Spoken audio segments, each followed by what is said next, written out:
Pickled. Okay, so it is 7 o'clock. We're going to open the public meeting. Just as a note, 11 Old Middlesex Turnpike is going to be continued until May 4th. We will have a formal reading of that. I just don't want anyone that's here or watching to wait unnecessarily. The meeting will be opened and continued on May 4th. Public input. Public input shall be limited to statements from the public relating to any issue with the jurisdiction of the Chelmsford Zoning Board of Appeals that are not currently the subject of a pending public hearing before the Zoning Board of Appeals. Public comment on any pending public hearings shall only be heard during such public hearings. Is there any public input tonight? Seeing none, we'll move right to the minutes to approve. We're looking to approve February 2nd, 9th, and March 2nd, 2023. I think we can approve them en masse. Were there any questions or comments from the board regarding them? I just wanted to say one thing. On February 2nd, those minutes were incredible. They were so well done. Stole my thunder. I read them twice. It was just incredible, that's all I want to say. And I Thanks, also Charlie. want to They say were, on yeah. March 2nd, I cannot vote.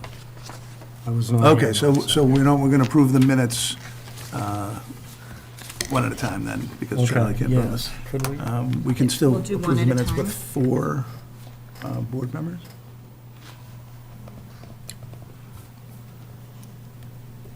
I think so. I'm not sure, to be honest with you. We would need the I majority. think so, because it's It would be majority. 4 so- to approve, yeah. And it's not a special permit. Okay, so February 2nd, 2023. Could I have a motion to approve the minutes? Motion to approve the Hold on, minutes. one moment. I did get a few Sorry. edits. I just Oh, wanted to okay. mention for the record. I did get a few edits. Nancy pointed out 2 more like grammatical edits that I've already added in. Nancy, do you want to point out where they were, or do you want me to? Sure, one was just the power site, the mass should be capitalized, so nothing there. And then the other one was just a change of words, and instead of rebutted, I think I put responded to. Responded, So, nothing substantial. Right. And I got a word correction from Brian, too. Nothing substantial, just in terms of grammatical. And then Erin. Erin's, yes, hold on just a moment. Let me get Erin's, because I thought I printed that out. Erin had a couple of, Comments regarding the content yes, of the hold on just a moment. powers rule. That was for the, Oh, that was... she made that comment for the certificate of decision as well, which I have that printed out to go over. I'm just looking for the comments on minutes. I apologize, because I know I printed that. Give me 1 second.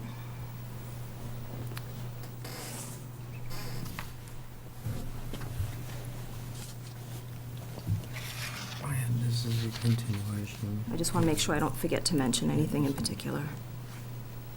but I don't think anyone's there. That's something waiting for the town meeting. Yes. No, okay. Do you see them, Nancy? I have it, if you, Thank you. do you want me to Yeah, because just I thought, read it? would you please? Yeah. Okay. I thought I had printed them out. She said, her comments on the 150 Dalton Road decision, specifically in regard to the facts section numbers 9 and 10. But One, that's the decision, not the minutes. Oh. Yeah, so I do have that printed out to go over. that's all I got, right? I believe she only commented on the draft decision, not the minutes. Yes. That was my Okay, guess. I just wanted to make sure that that was the Yep. case. Okay. So we're ready.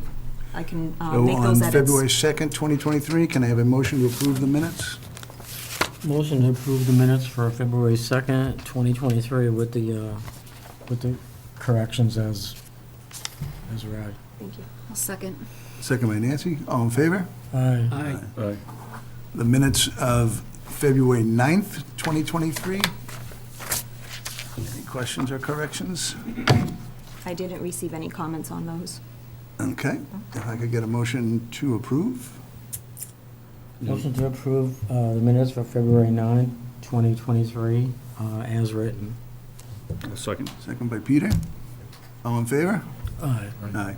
Unanimous. And then the minutes of March 2nd, 2023. Comments or concerns? Just as a follow-up, one of the questions raised was about LL Limited Access Apartments. Yes. Just want to let you know, I spoke to Billerica. They were at 850, at 7,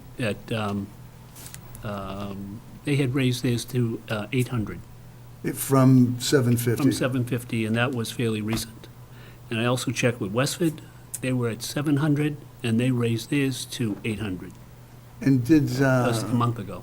you didn't happen to see if they would had a waiver as well? No. I did ask Paul in an email about the waiver, and I did not get a response as of yet. So we'll just see how that goes. But they're not coming tonight, so it won't be necessary to have tonight. But it would be good to have clarification on that. Mr. Chairman, are we talking about 42? No. Okay, In general, in general, all right. Yeah, that but was that's just. not open right now, so we can't discuss it. Okay, so could I get a motion to approve the minutes of 3/2/2023? I'll make a motion to approve the minutes of March 2nd, 2023. Second by So Peter. second. All in favor? Aye. I Charlie abstain. abstaining. Just a note, on the previous one, was only 4 votes. I wasn't there, so I couldn't vote on it. Okay, thank Okay, you. so Glenn would have abstained. Right. Our next item is an administrative review of 32 Fifth Lane. Mike Purrington is requesting a 1-year variance extension. I think we have the letter here. To Evan and Becky, I would like to formally request a 1-year extension on our variance granted for renovations at 32 Fifth Lane. Due to design and planning delays, we'll be unable to commence work within the original timeframe. Our current expectation is to commence work within the next few months. Best regards, Mike Purrington, homeowner, 32 Fifth Lane. Not much concern. We can accept a motion, I think. I'll make a motion to approve the 1-year extension to the variance for 32 Fifth Lane. Second. Second by Peter. All in favor? Aye. Aye. I am abstaining on that one also, Okay, because I have something to do with it, Okay, okay, thank you. not voting. that's just fine. Our next item is 150-152 Dalton Road, Fougere Landscaping, to ratify the certificate of decision document. Mr. Chairman, I am sorry to interrupt you, but the owner of, he's right out back. Mr. Thatcher. Yes, the one that we just Oh. approved for extension, The variance. variance. For the extension, For the extension. Mike Mike Purrington, he's Purrington. in the back there. Didn't get a chance to get up and speak. Does he have to? I'm sorry, Mike? No, it's okay. I just came as a formality. I mean, I It don't really necessarily have is. anything to add. I was just here in case I needed to be. Yeah, we've already voted, so you're in pretty good shape. Have a great evening. Thank You you. as well. Thanks, Jose. Was really good. All right, going back to 150-152 Dalton Road, Fougere Landscaping, we're going to ratify the certificate of decision document. The document is on the laptop there, the page. And I just pull it up. Mr. Chair, we did receive some individual edits from members, and I just heard back from town council today with a couple of edits as well. Are they incorporated in this Not document? yet, no, because this document was what I had posted last week. So I can go over those. I think it would be good to get this completed in a timely fashion. Let's see here. So, let's see.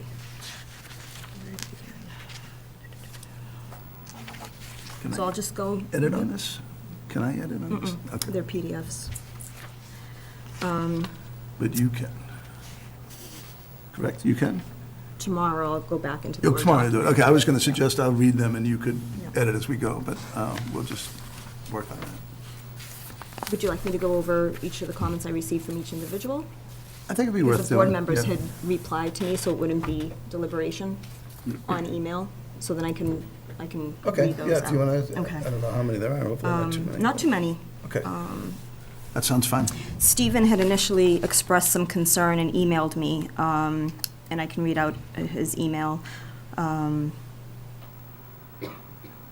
He had concern regarding the wording on number 10 under facts. If you look up that.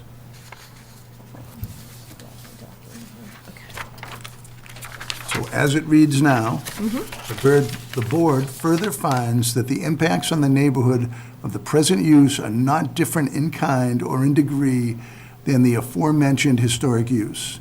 In fact, the majority of neighbors providing comments on the board testified that the intensity of the impacts had been significantly diminished under the operation of the current owners. For the same reasons, and to the extent that the special permit were required, the current use is not substantially more detrimental to the neighborhood than to the historic use of the property. And what did Steve want? Stephen's concern was that it stated, the second sentence, in fact, the majority of neighbors provided comments to the board testifying that the intensity had been significantly diminished. He suggested we change that to some because the feedback we heard was pretty split down the middle in terms of the letters we received and the verbal comments made. So he wanted to change that to some versus majority. That was That his seems suggestion. reasonable. That seems like a good change. Okay. Yeah. If there's no more comments, we'll incorporate that. Okay, and then an edit on finding number 5. Do you want me to read that again? Sure. Number 5, the board received numerous written comments from the public, both in support and opposition to the application. And he just wanted to point out that we received a lot of verbal comments, because initially, I believe, hold on just a second. Should they It's a written receipt, and yeah. verbal comments? Is that the Okay, yeah. suggestion? Written and verbal. So I'll add and verbal into that as well, just to be more thorough. So those were the 2 comments I received from Stephen. Okay. No second concerns on that, on item 5? No. Okay. This one's minutes. Okay. And then, today. Sorry, not that organized. We're fine. This is no traffic. Here we go. Then I received an email from Erin. One of Erin's concerns, I'll just read it out. Hi, Becky. She had a comments on facts number 9 and 10. With regard, she listed number 1, there is no mention of the advice given by town council in regard to the 1955 versus 2012 year of comparison, which I thought was vital to our decision-making process. Number 2, also there is no mention of us having gone through the powers test. The powers test is only mentioned as the actual motion that was made by Stephen. So the question I have for the board is, would you like me to add under findings, I can add in what I summarized in the minutes in terms of what the results of the powers test was under each of the 3 categories or criteria? I was thinking the facts, but I think the findings would be just fine, too. Under facts, okay. We would have an item 11, that the power stack was established and approved. Item 11, under facts? Yeah. Powers test was applied and found to be correct. Right. And I can summarize, if you would like, what those results were? Yeah, please, all 3 of them, right? Okay, yes. Those the 3 criteria, okay. I think that is a Yep. good catch. And regarding Erin's concern that the year 2012 was not mentioned, we actually received comments today, just a couple hours before the meeting tonight, from town council making reference to that. So Paul Haverty had emailed me, and I apologize, I just received this, so I didn't get to forward it to anyone, that both he and Jonathan Silverstein had looked it over and agreed to make a few edits as well, so I'll read those out to you. He sent me the document with it redlined. I'll point out where those are for you. Do you think that extending item 5 in the facts would be the correct place to place that? In 2012, the town amended the zoning bylaw to explicitly include landscaping in the definition of a contractor's yard. Prior to 2012, beginning in 1977, this term was defined as a premises used as a building contractor, subcontractor for storage of equipment and supplies, fabrication of subassemblies, and parking of wheeled equipment. The board finds that this is the date which the bylaw no longer permitted commercial greenhouses or nurseries to include landscaping yards. Yes, so That kind of the encompasses it. sentence there where it says the board finds that this is the date to add in 2012. That's Yeah, the we edit he could had say submitted. Mm-hmm. exactly that we agreed with the findings as well as the attorney if necessary. And then the other edit was under number 7. On several occasions, then in parentheses, there are the dates listed,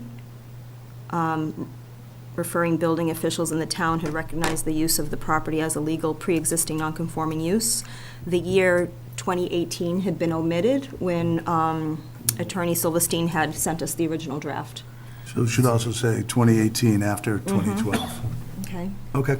And then the other edit they suggested was actually under procedural history, where I actually had provided the list of documents received with the application packet. Normally there, I list the application packet, and then any additional letters usually get added in, just in terms of how we usually do it, under findings. But they edited it to include that I should list on there the affidavit of Joseph Alfred Liva Jr., owner of Environmental Gardens Incorporated, dated January 4th, 2023. Affidavit of Luke J. Fougere, owner of Fougere Landscaping, Inc., dated December 1st, 2022. Letter from Anthony Bertolacini, son of the owner of Anthony's Gardens, dated January 4th, 2023. And letter of Leah McMillan, prior owner of the property, dated January 4th, 2023. Those affidavits had been included in the packets that were subsequently submitted to the board. Additional information as we progress through the public hearing. Those packets are listed from Attorney Pamela Brown and dated, but the affidavits themselves hadn't been listed individually. So maybe The that should be. affidavit of Luke is in there, just not the others. Yes, actually, that's true. I had listed Luke's affidavit. We should have a dated date and then a received date. Received by the board, would that clarify that? Oh, we can just date when they were written. Oh, okay, Yeah. okay. Let me just double check there's nothing else. Is everyone in agreement with adding that in? That's fine. Okay. Okay, and then under the decision, the last suggestion made by town council, and I had typed up the motion made by Stephen, basically word for word for what was said during the hearing. Do you want to read the whole motion? Do you want me to just make reference to it? Okay. The motion by Mr. Mendez, based on the powers test, to overturn the building commissioner's denial memorandum dated August 11th, 2022, and to allow the continuation of the mixed-use property and current commercial nursery/landscape contractor business to operate as it currently exists, contingent upon the 2 special conditions remaining in effect as listed below, and as discussed, presented, and deliberated, based on the above facts, findings, and documents submitted. Seconded by Mr. Wojers.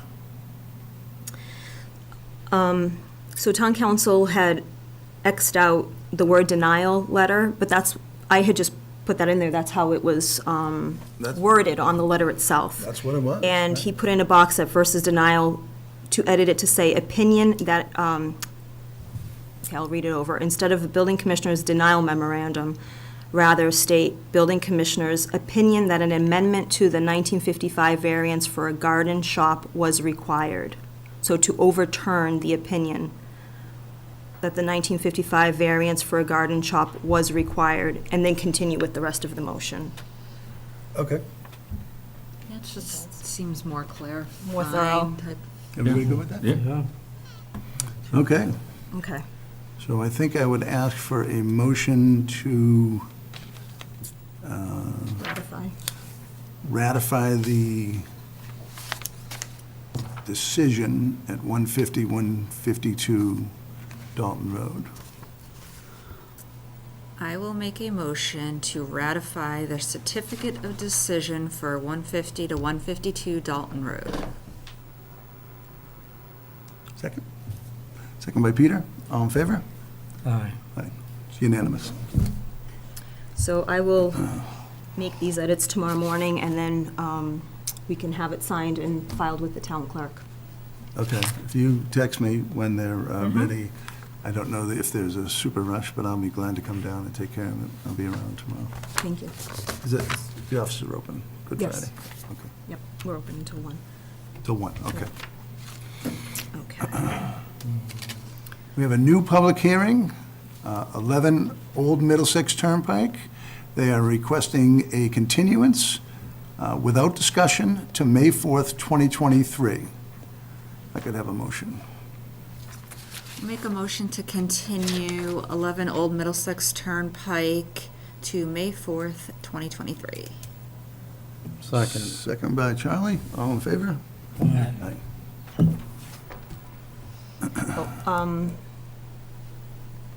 Just to clarify, it's opening the hearing and making a motion to continue, because this was a new hearing.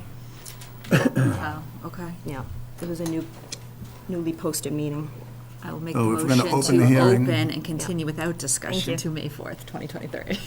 Should I read the motion if we're going to open it then? Read the application? Yeah, I would think so, Probably a right? good idea. So the new public hearing is for 11 Old Middlesex Turnpike from Kalpesh and Kinjal Patel, requesting a special permit under Section 195.9 conformity and/or Section 195.8 nonconformity for exceeding the maximum building coverage and floor area ratio, and the front setback requirement and any other relief that may be deemed necessary to construct 2 additions to an existing single-family dwelling.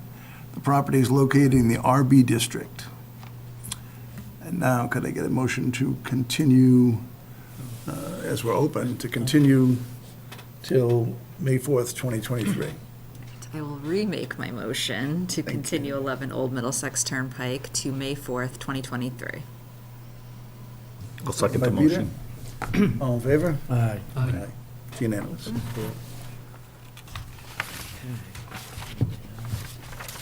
We're on to 203 Turnpike Road, SmartLink LLC, on behalf of AT&T.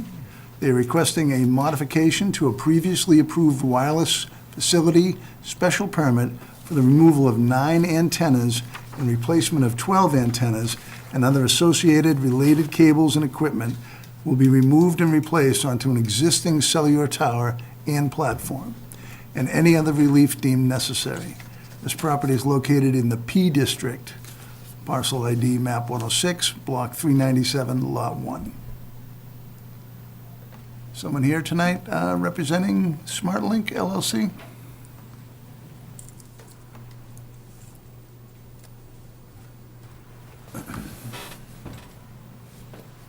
Hi, Christina Good evening. Robinson for SmartLink and AT&T. As you summarized it, Just get your address as well. it's 85 Rangerway Road in Billerica. Thank you. As you said, you simplified it down. AT&T is looking to modify their existing cell site, swapping out some antennas, some ancillary equipment. It does not exceed or add any height to the water tank or to our space. We do not take up any other room on top of the water tank, nor on the ground. To us in the industry, it's a simple swap. But here just to walk through any other kind of questions, comments, or concerns anyone may have in regards to this modification to our existing facility. Do we have any letters? This is, Stern Street, that's Okay. not, We do have letters to the file from departmental review. This letter regarding 203 Turnpike Road, modification to a wireless facility. This is the Chelmsford Fire Department. This office has reviewed the proposal for a wireless facility modifications at 203 Turnpike Road and finds the following. The project construction team submit a construction site safety plan that is compliant with NFPA 241-2022 and 527 CMR 1.00. The submission shall be made with the initial building permit application for this project. This office would approve of this addition with these conditions. I ask that the board make this letter part of their approval process. Respectfully submitted, Danielle Kostafis, Captain, Chelmsford Fire Department. Christine, I'll forward that to you. Thank you. The building department has a letter. A letter.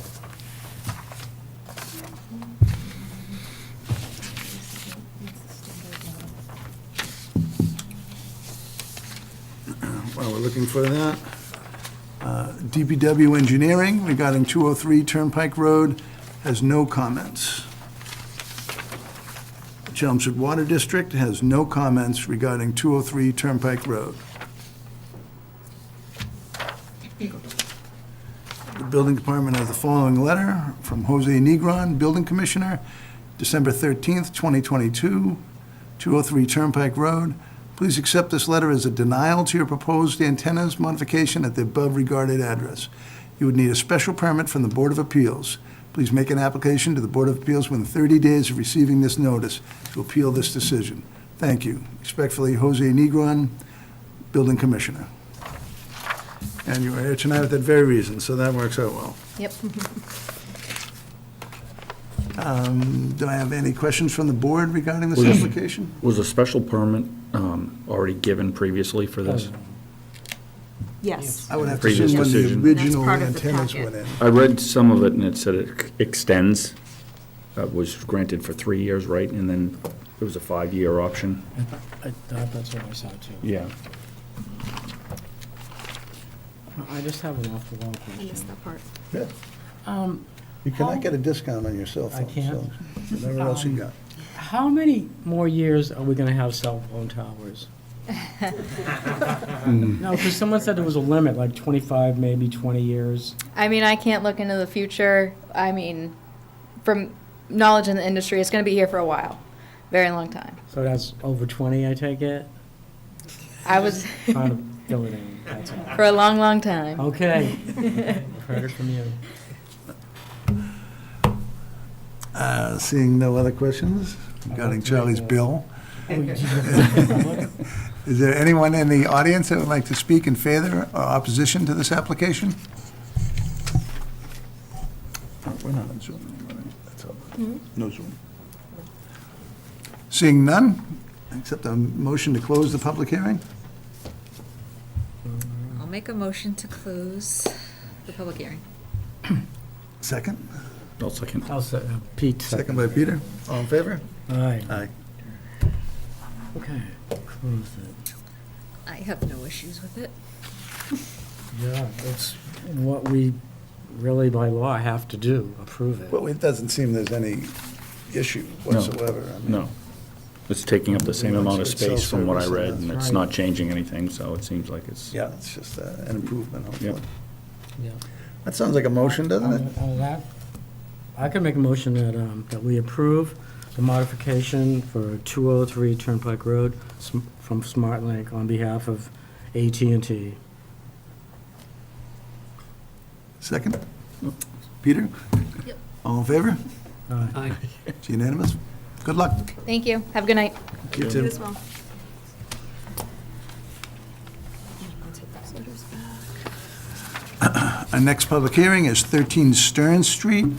James and Jeannie Bergeron are requesting variances under Section 195-8, non-conforming, and/or Section 195-9, conformity, to subdivide the existing non-conforming single-family property into 2 lots for the purpose of constructing a new single-family dwelling on said created lot, which also requires a variance for the minimum lot size, setbacks, percentage lot coverage, and floor area ratio. This property is located in the residential B district, parcel map ID, map 54, block 204, lot 1. Good evening. Good evening, Mr. Chairman, members of the board. For the record, my name's Philip Iliopoulos. I'm an attorney here at Chelmsford, offices at 9 North Road.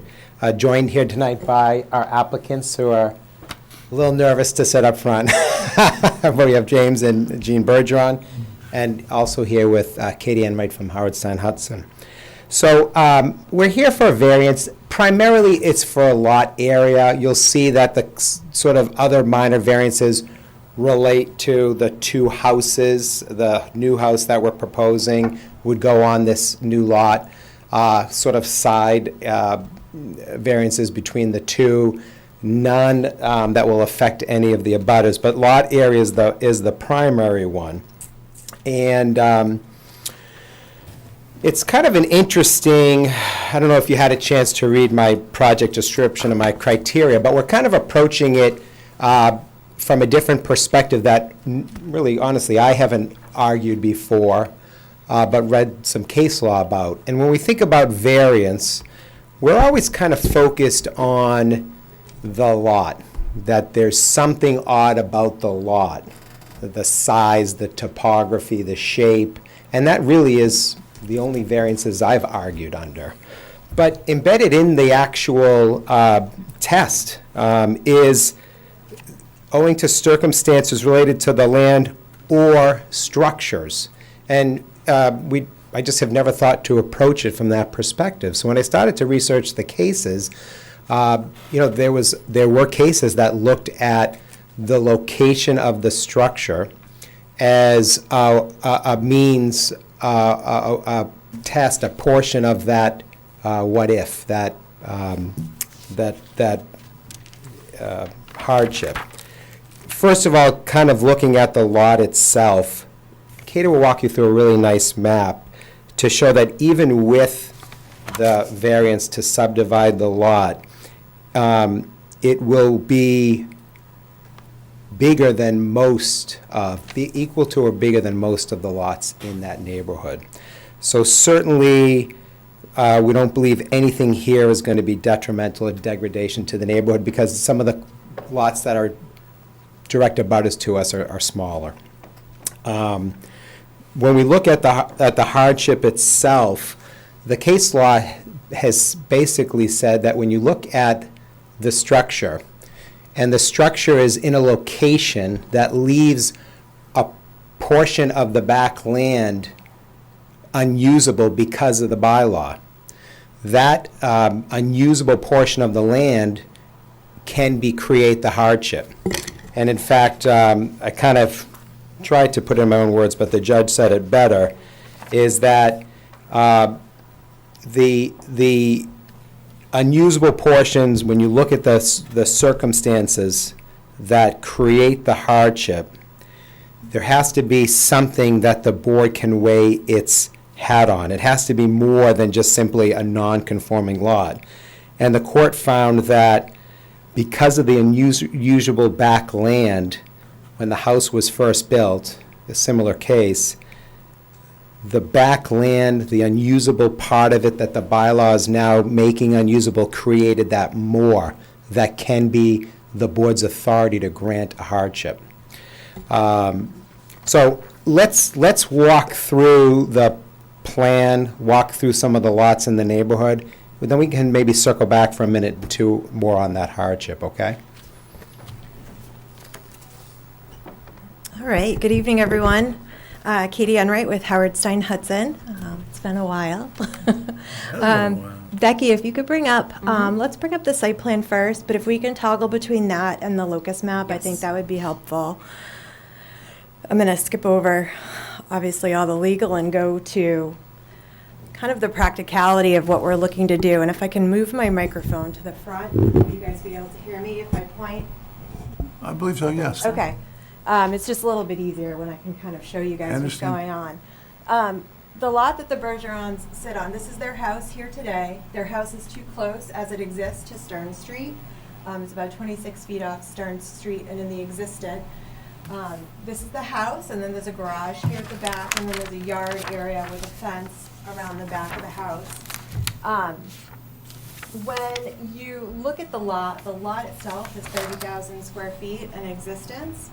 I want you to then kind of zoom to the locus map. So we did a locus map to kind of show you the area that we're talking about.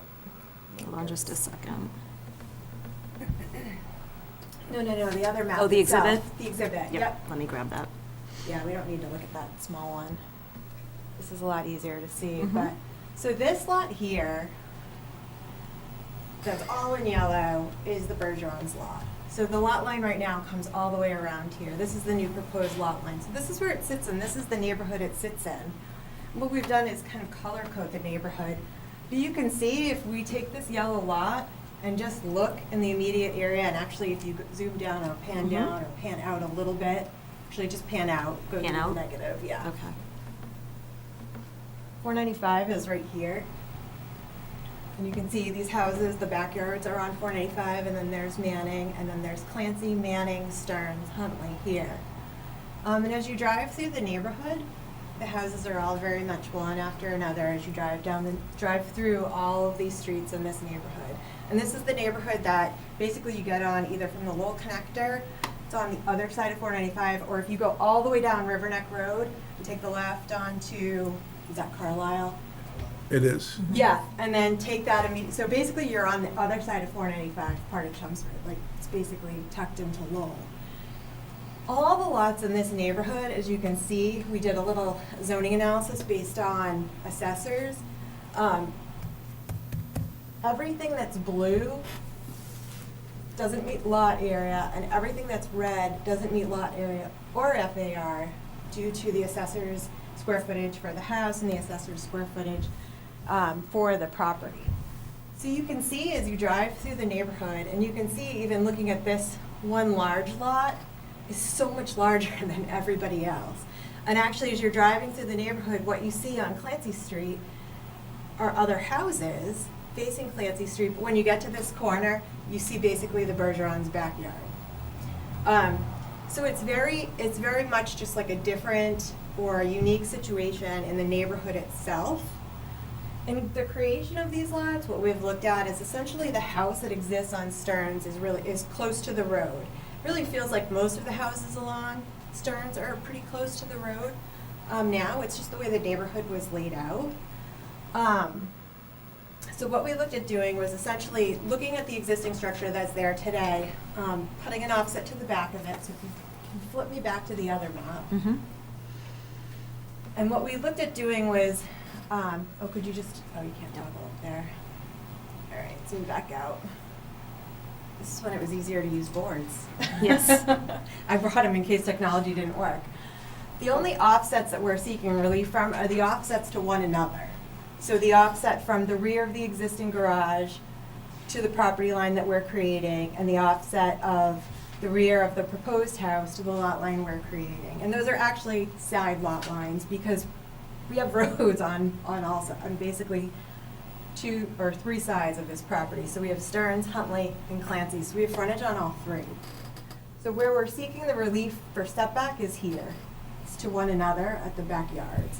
What we've done is create a backyard for the existing house and then create a backyard for the new house, and that's consistent with the neighborhood. So we looked at the layout of the neighborhood, we looked at the layout of the existing house, the existing property itself, and how this house would fit into the neighborhood. There's actually a fairly new house right to the south of us. It was built around 2014, 2015.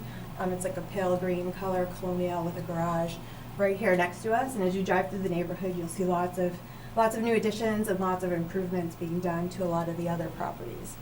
The other relief we're looking for has to do with certainly lot area.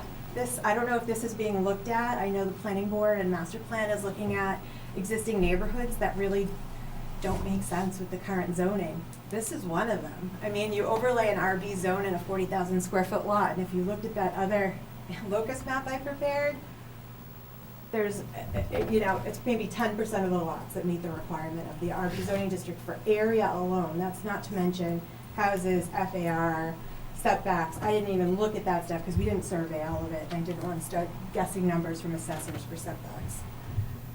So things that we need, very consistent with the neighborhood. Lot area. This lot would be 15,000 square feet. This lot would be just under 15,000 square feet. If you look at my locus map, I've labeled all of the lot areas according to the assessors in the whole area. It's very average for the entire area. We're looking at lot depth. Lot depth is basically an average of the side lot lines, 150 feet. Again, if you look at that locus map, you can tell just based on the fact that we have basically 100 on ours as the average. If you just look visually at the rest of the neighborhood, you can tell very few people meet that requirement. Because to do that, you would have to, basically your whole lot would have to go from street to street to meet that, right? So, or pretty close to it, 3/4 of the way between each street to meet the lot depth requirement. And then floor area ratio. And floor area ratio, along with building coverage, we do need building coverage for the existing house or the existing structure on the newly created lot. And then floor area ratio. So floor area ratio is more, has to do with not the footprint of the house, but the amount of square feet within the house over the lot area itself.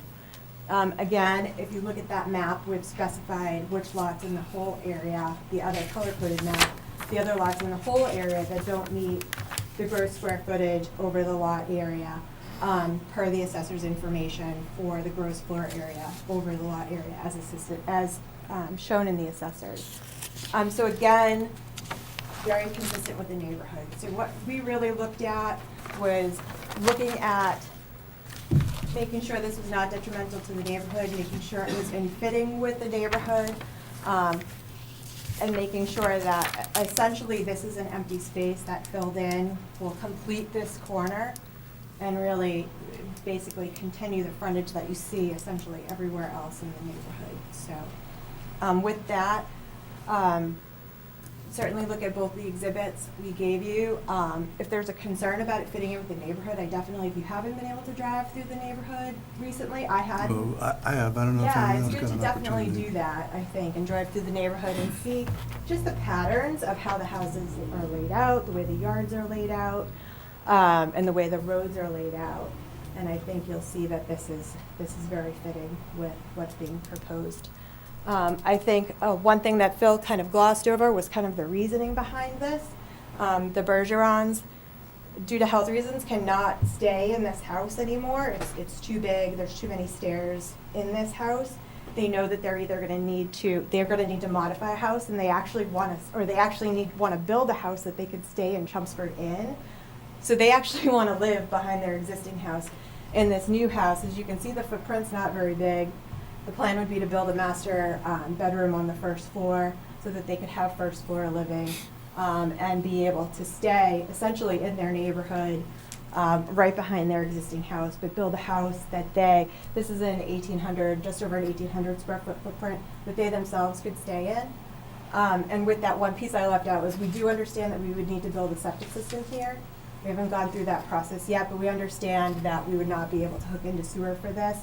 I believe the DPW letter confirms that. There is sewer on all 3 streets, but because of the moratorium and the residential nature of this build, and also the fact that there is no sewer stub for this, even though there's sewer on all 3 streets, we would need to construct a septic system for this house.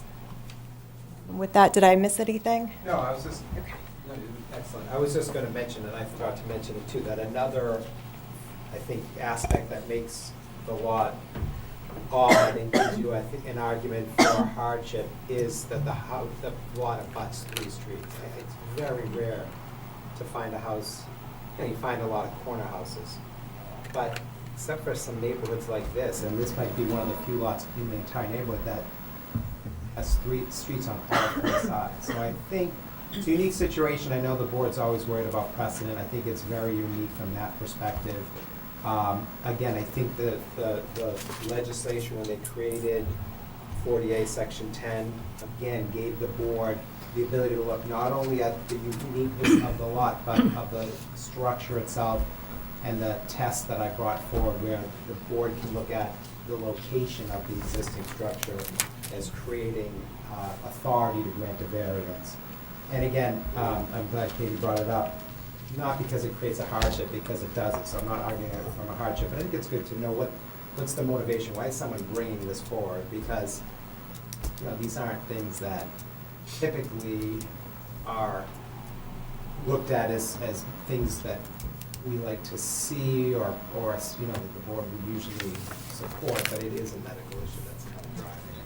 And that's at least a good to understand the motivation of why we're doing this. It's not to cash out, sell both houses. It's really to build a retirement house next door and move into that house for medical issues. And maybe this is better for Katie, but if this went through, would you have the area to install a septic system, do you feel, with the setbacks? Yeah, we did that. So this little guy right here, the little dashed lines, I'll zoom in. is what it is. This is Oh, I basic, see it, this was yeah. basically, yeah, over there. That was basically the size of the field. Because I said the same thing. I said, and that's why we showed a house footprint. I really talked to them about what they're looking for regarding a house footprint so that I could look and see that it would fit within the area. I looked at the soils mapping for the area. Certainly this would all be contingent upon any house that would be constructed here would be contingent on Board of Health approval for a septic system. But this would be the size of a septic system. I believe the bedrooms, did we talk about 2 even, or 2 bedrooms, right? I knew it was small, so it's only 220 gallons per day that we're looking at discharging. So that's what this little area is here, would be a septic field with the reserve area, and that it would meet all the offsets. It would. I'm not familiar Yeah. with what they are. Yep. A long time since we had septic. Yeah, no, I know. Unfortunately, this isn't my first one that I would look at. But, right, so this would be the little area. That's not the only place it could go. I just wanted to make sure that a footprint of a septic system could go somewhere on the lot before we went through this process. I appreciate that. Yeah. Any other questions from the board? I think this is more for Phil, is how does the placement of the house make the backyard unusable? Right, it's a good question. So in looking at the cases, and I can even cite it for you, but in looking at the structure, right, what makes, because I think we're always arguing the lot. The lot has some strange component to it. That creates a hardship. And you just never really see people arguing the structure. And the case was very specific that at some point the house was created in a location. And this house was built in the 40s or 50s. And then zoning comes into place. And zoning, because of where the house is located, or was located, zoning makes, in essence, your future use of a portion of your land no longer usable. And because the house sits so close to Stearns, and the case law specifically looked at like back land, it argued that, and the judge basically found that you could look at that back land and say at one point it was usable. Zoning created that land now to be now unusable and took away the flexibility of its future use.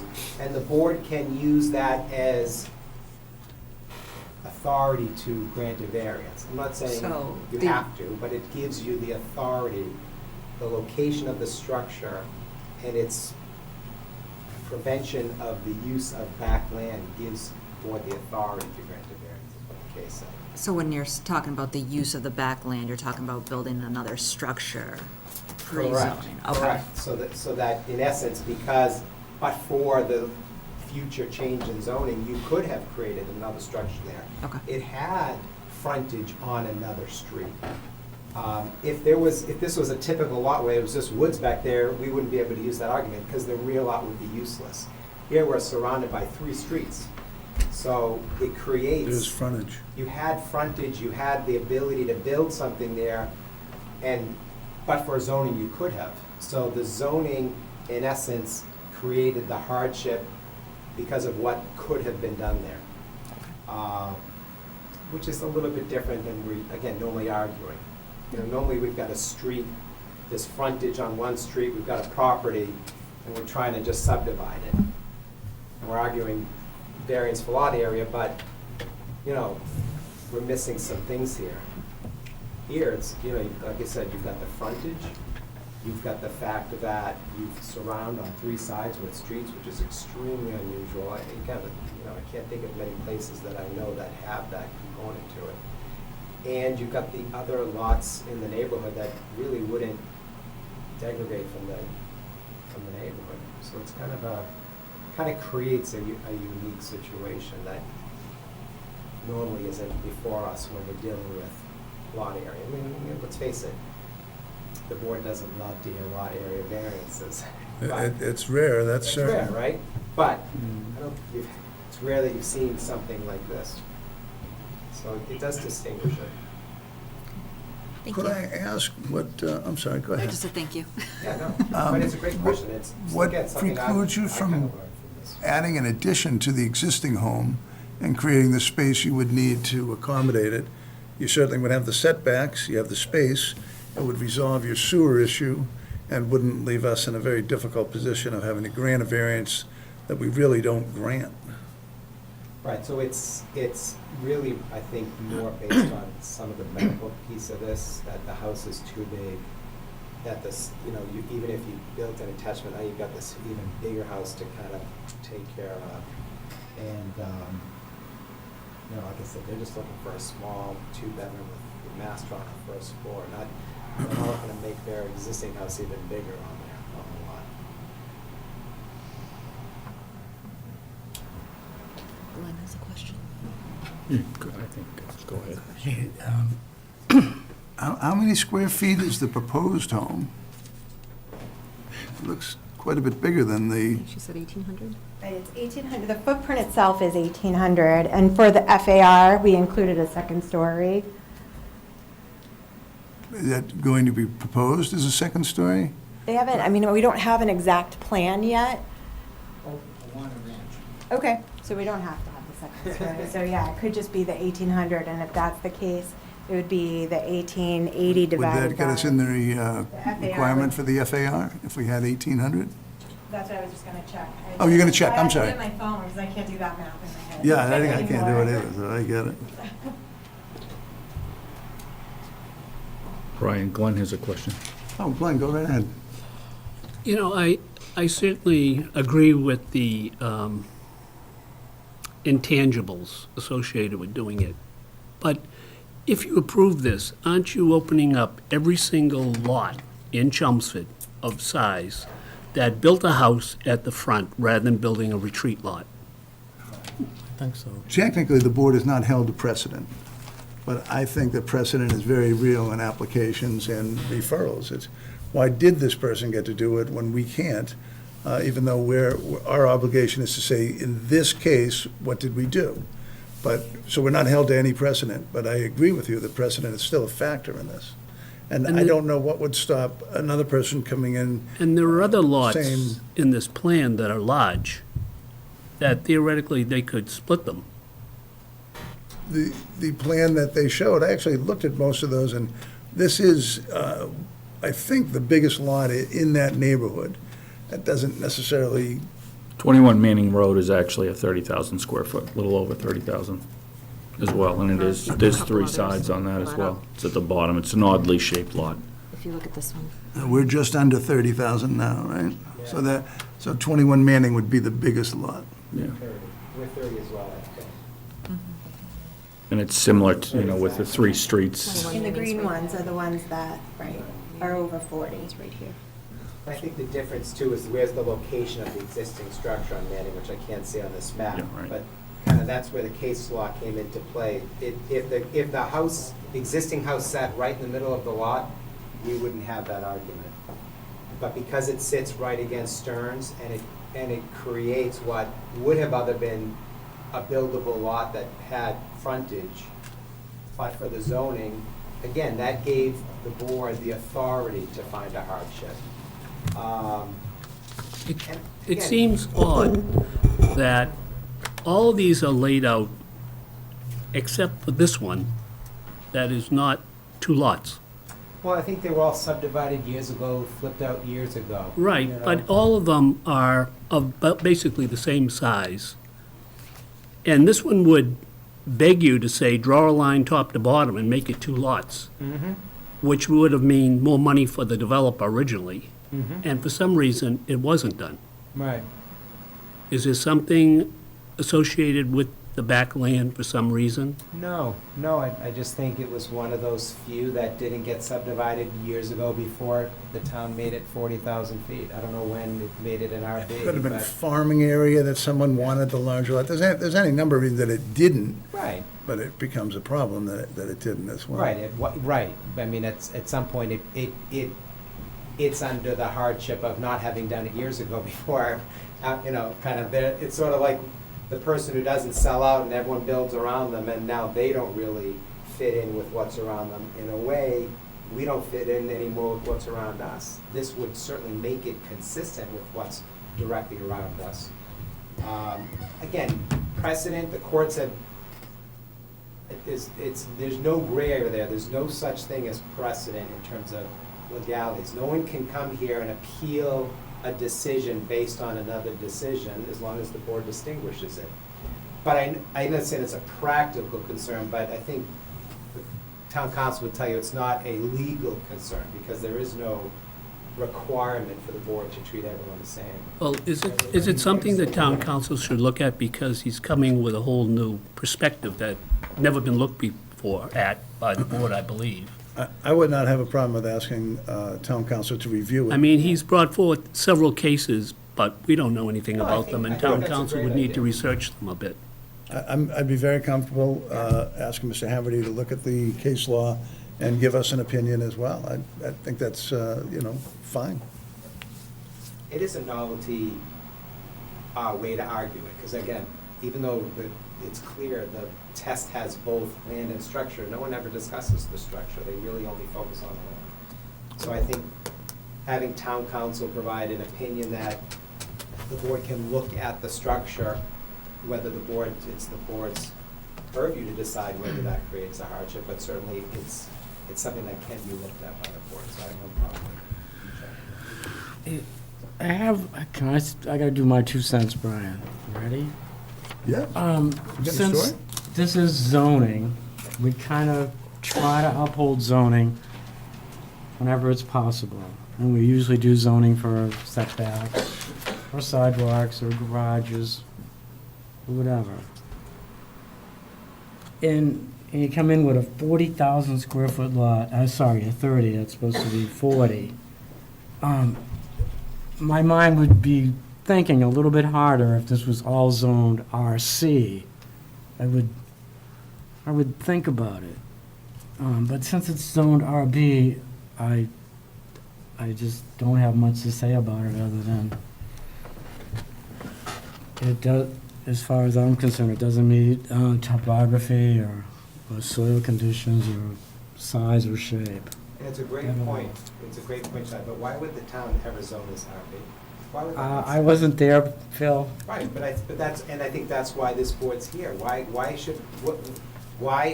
can someone ask for a variance when a literal interpretation of the bylaw doesn't make sense? And in this neighborhood, it doesn't make sense. No one's at 40,000 feet. It's ludicrous that the town has this as an RB zone. Makes no sense.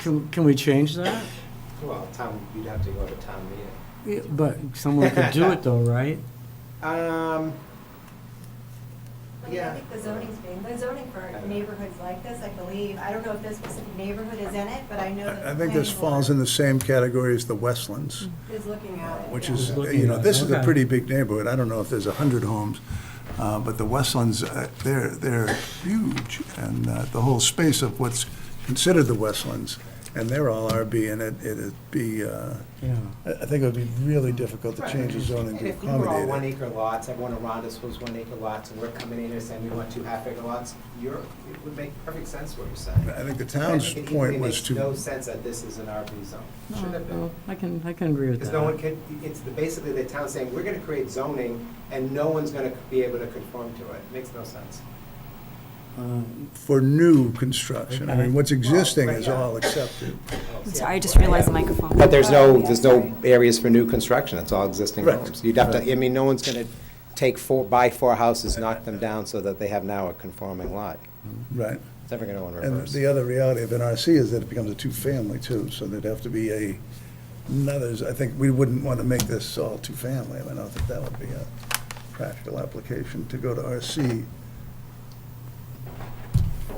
I don't Maybe think. another category. Yeah, okay. You'd want your Another own distinct category. area. I mean, for all these to now become two-family would be quite a nightmare, so. Brian, I just wanted to clarify that if I redid the FAR for that lot and the proponents are okay with it, if we took the second story off and just used the first, we wouldn't need the FAR variance, so we can take that off the table Thank for the you. new house. Are there any other questions from the board at this time? I think we're going to take Glenn's suggestion and talk with Mr. Haverty as to the legal opinion of Philip's argument, so carefully worded as it was. Audience. I can read the letters in, and then we'll go into the audience and ask for, I don't know if you have a copy of this, but I received I this. do not. So I'll give you this after, I don't know. Thank you. I have a letter from the Chelmsford Fire Prevention Office, members of the board regarding 13 Stern Street. The office reviewed the proposal for a lot subdivision in the new home at 13 Stern Street and finds the following. The new home shall be equipped with life safety systems as required by 780 CMR 51, standard for new construction, and NFPA 72. The home shall have hardwired, interconnected smoke, carbon monoxide, and heat detectors at all required locations. The applicant shall upload a plan showing all life safety devices to the building permit application. The applicant shall submit an application for the address to the Town of Chelmsford E91 Committee through its chairperson, Town Clerk Tricia Druez. This office would approve this application with these conditions, and I ask that the board make this letter part of their approval process. Respectfully submitted, Danielle Kostafis, Captain, Chelmsford Fire Department. A letter from the Chelmsford Public Works. This office has reviewed the project application, plans, and documents submitted to the DPW on March 24th, 2023, for the following public hearing notice on April 6, 2023. 13 Stern Street, James and Jeannie Bergeron, variances under Section 195.8, non-conforming, and/or Section 195.9, conformity to subdivide the existing non-conforming single-family property into 2 lots for the purpose of constructing a new single-family dwelling on the newly created lot, which also requires a variance for minimum lot size, setbacks, percentage, lot coverage, and floor area ratio, which has been resolved. As a result of this review, the office has the following comments. General comments. DPW engineering has no comments for the variances under Section 195.8, non-conforming, and/or Section 195.9 conformity. Comments for consideration. 1, the DPW confirmed the second sewer stub at 13 Stern Street does not exist, and therefore this parcel is not exempt from the current sewer restriction. There is no evidence of a sewer stub in the record plans, and it was confirmed that the sewer betterment impact fee was not paid twice at the time of installation for 13 Stern Street. Therefore, this proposed structure cannot connect to the municipal sewer system. The septic system must be installed through the Board of Health permits and inspections. 2, erosion control should be required on the downhill slope and must retain sediment on site and must be installed prior to earthwork. 3, a street opening permit will be required for the installation of a new driveway. 4, strong consideration should be made for on-site drainage and the addition of roof drains to stormwater drainage design plans for the property, as there are no drainage structures on the street currently. 5, any trees in the town's right-of-way will require a tree hearing and meeting with the tree warden prior to removal. And that's Christine Clancy, the engineer for the town of Chelmsford. I have a letter from the building department for 113 Stern Street, and there are no comments. Oh, I'm sorry, there's no comments and an attached letter. So maybe the denial letter is, what he's referring to? Yep. So we'll just enter the denial letter as seen. And I have a letter from an unknown dated April 2nd, 2023, attention to the Chelmsford Zoning Board of Appeals, about a notification legal notice, 13 Stern Street. As residents of the neighborhood of Stern Street, we have concerns as to the proposed structure. Our concern is referring to the attachment was a permit for a living room highlighted FY16 2012 permit. This is being used as a place of business, with business vehicles coming and going. Our thought said if they lied to the building department inspector, telling them they're adding a living room when it indeed is not, and it is a place of business, what will this proposed house be? A warehouse, a larger work area? Question mark. Sincerely, the anonymous neighbors. Is that, like, legal to do that? Yeah, I don't know if that should be on the record if they didn't. Right. Should that be stricken from the record? Well, if they had identified themselves, I would say it should be stricken. Just a This question. never happens. There so are- Yeah, I know. It's- There are 10 abutters to this property, and we have no letters from any of them? That is correct, as far as I know. They didn't open up to the public. We have. I haven't yet, but we will open to the There might be public somebody next. In fact, right now. Anyone in the audience would like to speak in favor or opposition to this application? Now is the time. And just your name and address for the record, ma'am. Sorry, I'm nervous. My name is Linda Regan, and I live at 9 Clancy Street, one of the owners of 9 Clancy Street, so I'm going to be, I'm currently now across from their existing backyard, the back part of the lot, and I'm assuming the application says 13 Stern Street, but I'm assuming that it would create actually an address onto Clancy Street. I'm correct with that? Okay. There are 5, 6 houses on this street right now. Oh, and first of all, I'd like to say, I like the Bergerons. I'm not speaking against them. I'm speaking against the building of the house. There's 6 houses on the street currently. That would make 7. It's a tiny street. It's a narrow street. Right now, the houses are all set up so they're not directly across from each other. They kind of go up every other half lot or so, go up and down the street. But in this case, I believe the house is going to be built and it would directly impact across the street from me. They're going to have to pull down the trees that are up there, which provide shade for the street and for my house. And it's one of numerous lots in the neighborhood. If you actually take a drive through the neighborhood, our neighborhood was cut off by 495, so a lot of the streets actually went straight over to River Neck Road. So that's one reason why the neighborhood's kind of funky shaped. It was also built by 3 or 4 families, all came up from, portions of Boston, and families came up and built houses. And there's 1, 2, 3, I believe there's 4 on Clancy Street, including mine, or 4 originally, that were all built by one brother, who then built houses for all of the neighbors, all of his family. So that's kind of why there's like double lots in a lot of them. My lot was actually 4 parcels at one point, back when the house was built, before it became 1 acre.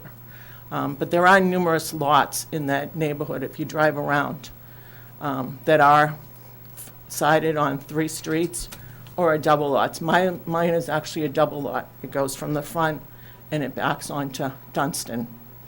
So it's almost the same, I just You don't go have the from one end to side. the other. The other end of Bless you. Clancy Street has that same issue. Yes. Yes, Number 1 Stern Street has coverage on 3 lots. On correct, 3 streets, excuse me.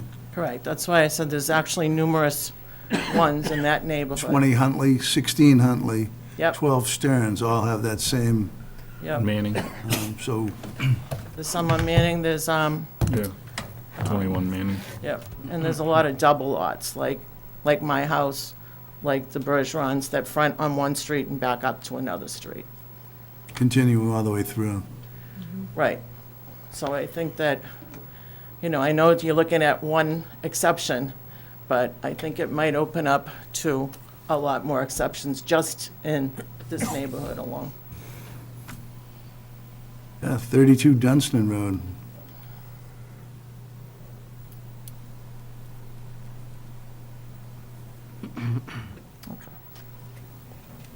Okay, well, Well, thank you. Are there Okay, any and- other concerns you'd Yeah, like to and voice? just, what is the whole process of this application?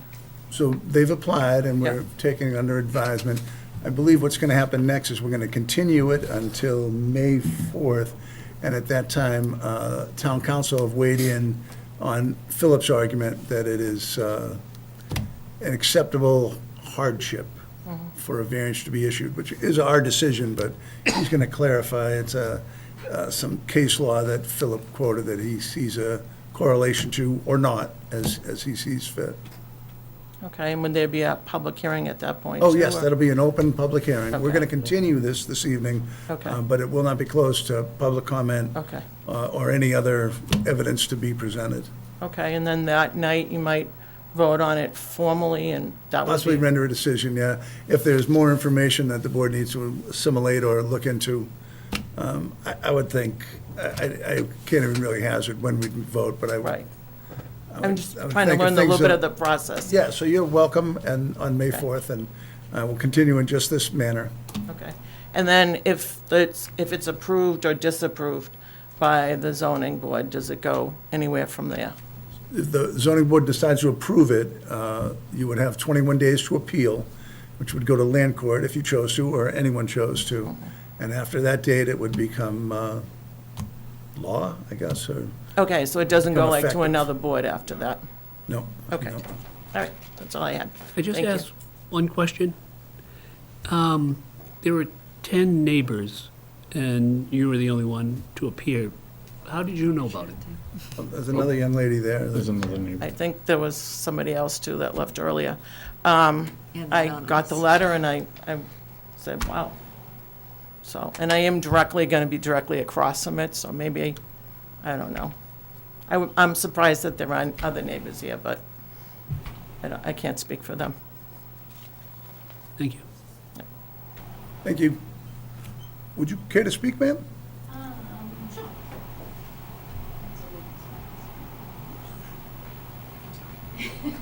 So, my name is Michelle Thornton, and we live at 8 Clancy Street. My husband Tom and I, we live in the light green house that was mentioned by the lawyers. So the house that's being built will be our direct neighbor, because we're in that front half of Clancy Street where that house would be. And right now, it's just woods, which aren't, maintained. There's lots of leaves on the street. And my husband and I think this will be an improvement for our neighborhood, so we would approve it. Thank you. Thank you. Katie? Yeah, if there was nobody else, I just wanted to make sure I wasn't cutting anybody off. I just wanted to, when you were kind of walking around the neighborhood and looking at those other lots, I just wanted to clarify that a lot of the other lots, the three side, I guess, frontage is unique in some way, but it adds to the uniqueness based on other aspects of the lot too. So just, I think when you're looking around the neighborhood and you look at like 20 Hunley, 16 Huntley, 12 Stearns, those lots are all 20,000 square feet. So they're a third less, they're 10,000 square feet less in size than the lot we're talking about. I'm also not showing, and I could add them, I suppose, I'm not also showing where those houses exist within those lots, whether or not they exist kind of tucked into one frontage, or whether or not they lie within the middle of the lot where their driveways exist, and what the offsets would be to a new house, and how it would fit sort of into the neighborhood, and then also provide where sewer is and where a septic system would go. So it's hard to see, although you're seeing part of the picture, which we thought was helpful by color coding this map, you're not seeing really the true uniqueness of this lot as to how it fits in the neighborhood. So I just wanted to kind of clarify that it's not just that it's on three sides, but that the lot is larger than a lot of these other lots, and the house is located 26 feet from Stern Street. So that's all. Thank you. Further questions from the board at this time? It sounds like we've reached the appropriate time to look for a motion to continue until May 4th. I will make a motion to continue 13 Stearns Street to May 4th, 2023. Now, could I add to that motion? Could I say that we do not contact our town council? Because we should be able to figure that ourselves. You want to review the case law that? Philip? Yeah, Review? I've been going through some, yeah. Do you really think we need the town council? Then I'll I just rescind. feel he'd be, not to doubt your legal skills, but more accurate. I'd be happy to sit down with Charlie and go through my. Whoa. Okay, then there's no additions. I Is don't want is to the add board on to it. comfortable having Charlie sit with Philip and go over the case law? or- I would prefer town council. You would prefer- I think Oh, wow. No, it's nothing personal. I'm hurt. We can Well- vote on that, do a straw No, poll on no. that. I'm all set. I know Glenn does. Do you want to? Town council, I Town think would be a good thing. Sorry, Charlie. They had a good story, though. Yeah. No, there's no more stories. I'm done with stories. We'll get in trouble. Jones on the Whooper. Okay, so could I have a motion to I made request my clarification of Philip's Oh. suggestion from town council and Okay. to continue this until I May will 4th? make a motion to continue 13 Stern Street to May 4th, 2023, and request town council to provide an opinion on the cited case law. Second. All in favor? Aye. Okay, we get it. Thank you, Clarence. You're welcome. Who seconded? Peter seconded. Okay. Thank you very much. Take care, have a great night, everybody. Have a good night. I appreciate the initiative, though. But I know what you're gonna say. Well, first he wanted to get cheaper telephone service, and then he wanted to get cheaper legal You service. gotta work this. Glenn. He's starting another career. It's very fascinating. Okay, so the next one All is right. Okay, so May 4th, we're going to continue. E2 Woodbine. Continue for public hearings. Do we have to open it? Could I make, no, that's continued. Just continue. Motion to continue. Could I make a motion on 42 Woodbine that we continue without discussion to May 4th? Second. All in favor? Aye. Second by Nancy. And on 11 Rainbow Avenue, we continue that without discussion until May 4th, 2023. Second? I'll second. Glenn? Second. Glenn, nice. Glenn got Thank that you. one. I gotta jump right in with these. All in favor? Yes. And have we confirmed with them the 90 days or the 100-day Rainbow Ave? We need to ask them for a letter of extension. We already received it. We're good. We're good. Okay, Yes. just We check. received a formal letter with time extension. And the minutes are done? So I would minutes are entertain a done. motion to adjourn. The meeting minutes, we're good for May 4th, right? That's obviously what it says. That's Oh, that's the next meeting date. Yeah, I know. And we did the minutes, so. I'll make a motion Already to did all adjourn. these. Okay. Motion to adjourn, all in All favor? right, good.